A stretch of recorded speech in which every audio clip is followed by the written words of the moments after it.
தை மாதம் முதல் நாள் காலை சூரியன் மெதுவாக எழுந்து பசுமை நிறைந்த வயல்களை தழுவும் அந்த நேரம் தமிழ்நாடு முழுவதும் பொங்கல் திருவிழா தொடங்குகிறது. வீடுகள் சுத்தம் செய்யப்பட்டு வாசல்களில் வண்ண வண்ண கோலங்கள் பூக்கும். புத்தாடை அணிந்து மகிழ்ச்சியுடன் குடும்பங்கள் ஒன்றாக கூடுகின்றன.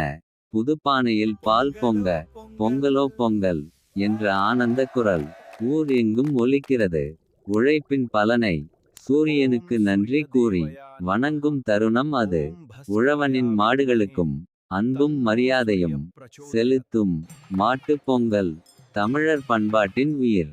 கிராமங்கள் முழுவதும் விளையாட்டும் சிரிப்பும் பாரம்பரிய நடனமும் மகிழ்ச்சியால் நிறைகிறது. உறவுகள் கூடும் இந்த நாள், பாசம் பகிரும் இந்த விழா, தமிழரின் அடையாளம் பொங்கல். இந்த 2026 பொங்கல் உங்கள் வாழ்வில் பெரும் மகிழ்ச்சியும் வளமான செழிப்பும் கொண்டு வரட்டும். தமிழ்ப்பித்தன் சார்பாக தமிழர்கள் அனைவருக்கும் என் இனிய பொங்கல் திருநாள் நல்வாழ்த்துகள்.